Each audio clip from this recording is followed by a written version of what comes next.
La mythologie japonaise, deuxième partie.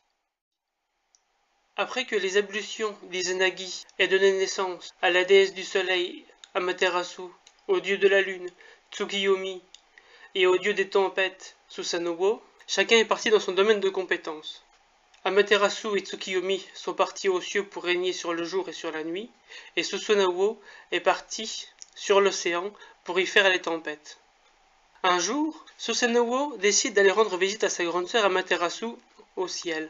Mais ce faisant, il entraîne des tempêtes jusque dans les cieux les plus hauts. Amaterasu, en entendant le vacarme fait par son frère en montant jusqu'à elle, dit « La raison pour laquelle est monté ici mon auguste frère aîné ne vient sûrement pas d'un bon cœur, c'est seulement qu'il veut m'arracher mon territoire. » Aussitôt, elle se prépare, et elle enroule un auguste cordon complet, un magatama, aux joyaux recourbés, long de 8 pieds et de 500 joyaux. Elle prend aussi son arc et son carquois de 1000 flèches, auquel elle ajoute un autre carquois de 500 flèches. Tous ces préparatifs semblent annoncer une formidable querelle. Cependant, en arrivant devant son frère Susanoo, elle lui demande « Pourquoi es-tu monté ici ?» Susanoo affirme qu'il n'a pas de mauvais dessein. Et pour le prouver, il propose à la déesse un serment qui établira leur bonne foi mutuelle. Même si le Kojiki ne le précise pas, le livre du Nihonshoki ou Nihongi, écrit en 720, précise qu'il s'agit d'un pari et que si Susanoo produisait des enfants mâles, sa sœur devait admettre la pureté de ses intentions.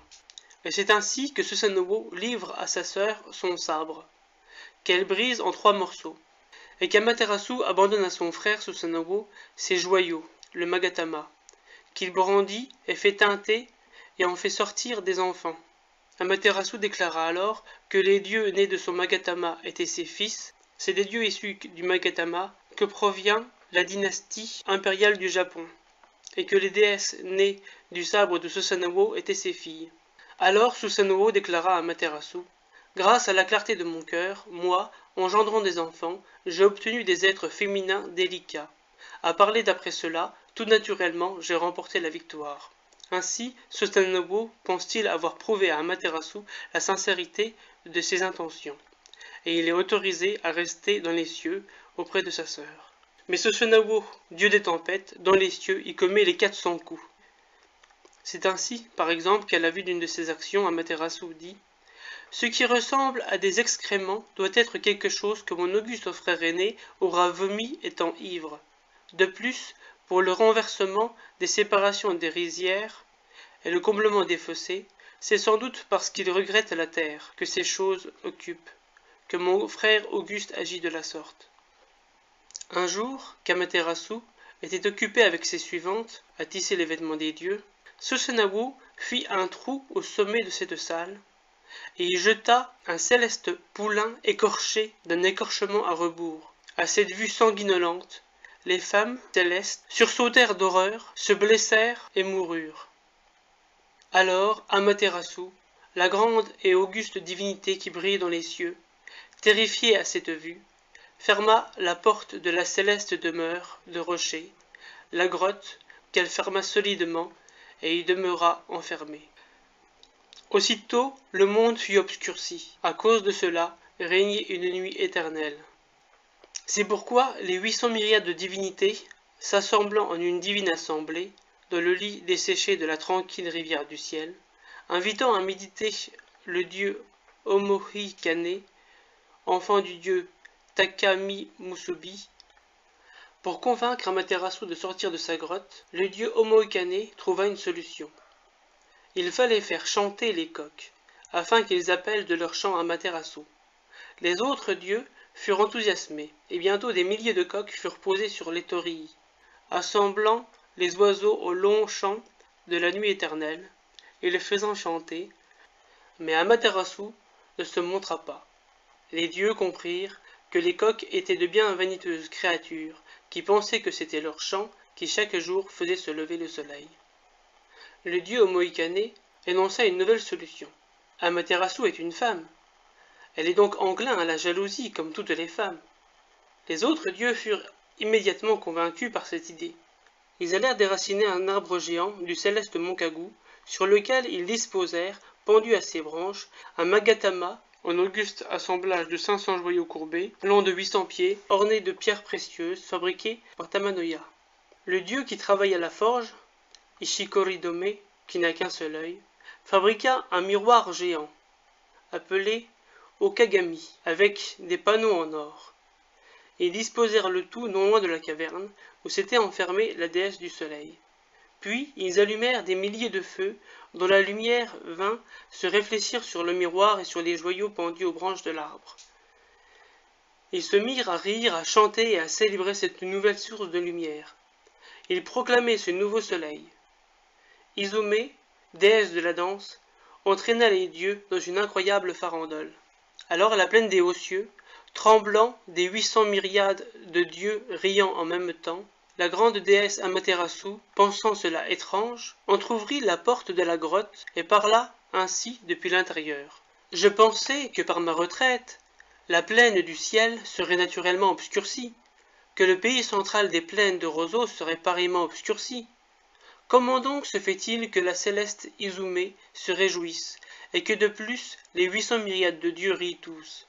Aussitôt la céleste Izume dit « Comme il y a une divinité illustre qui surpasse ton auguste personne, nous sommes gais et nous nous réjouissons. » À l'instant même où elle parlait ainsi, l'auguste Amenokoyane et l'auguste Futotama, poussant en avant le miroir, comme s'ils montraient respectueusement à Amaterasu une grande déesse qui brillait dans le ciel, Amaterasu trouva cela de plus en plus étrange, et elle sortit peu à peu de la grotte.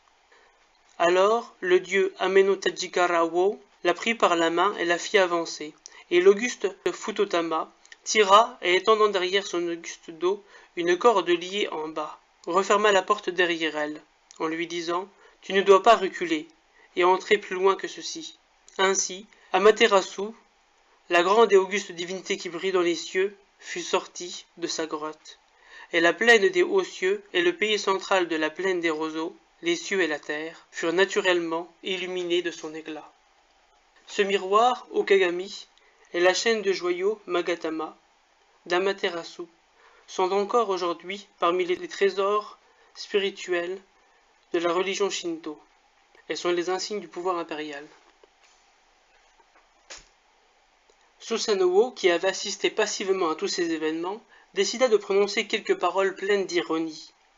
À peine eut-il prononcé quelques mots que les millions de dieux lui dirent de se taire. « Retourne dans l'océan, sur la terre, retourne en bas !»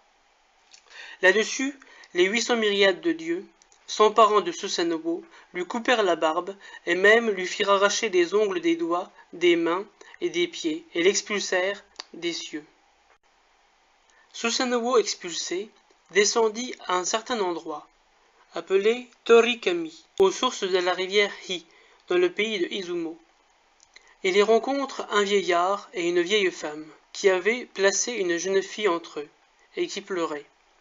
Alors il daigna leur demander « Qui êtes-vous » Ainsi le vieillard répondit, disant « Je suis ton serviteur, qui est un dieu du pays, enfant du dieu, seigneur de la grande montagne.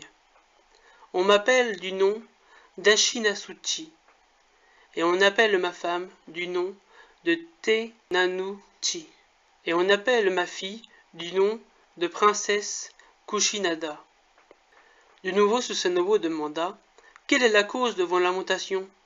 Et le vieillard répondit « Au commencement, j'avais pour fille 8 jeunes filles, mais le serpent à 8 fourches de Koshi est venu chaque année en dévorer, et comme c'est maintenant le temps, il va venir, à cause de cela, nous pleurons. » Susanoo demanda « Quelle forme a-t-il » Le vieillard répondit « Ses yeux sont comme des croquerets, et il a un seul corps, avec 8 têtes et 8 queues. En outre, sur son corps croissent des mousses et pareillement des tuyas et des cryptomères, car sa longueur s'étend sur plus de 8 vallées et 8 collines, et si l'on regarde son ventre, il y est toujours sanguin et enflammé. » Alors, Susanoo dit au vieillard, « Si c'est là ta fille, veux-tu me l'offrir » Le vieillard répondit, « Je suis très honoré, mais je ne sais pas ton auguste nom. » Alors Susanoo répondit, « Je suis le frère aîné de la grande et auguste divinité qui brille dans les cieux, et ainsi je viens de descendre du ciel. » Alors Ashinatsu-chi et Te Nazuchi dirent « S'il en est ainsi, nous serons très honorés de te l'offrir, mon épouse. » Susanoo dit alors au couple de vieillards « Préparez du saké 8 fois raffiné. De plus, faites une clôture circulaire. À cette clôture faites 8 portes. À ces portes liées 8 plateformes. Sur chaque plateforme, mettez une cuve de saké.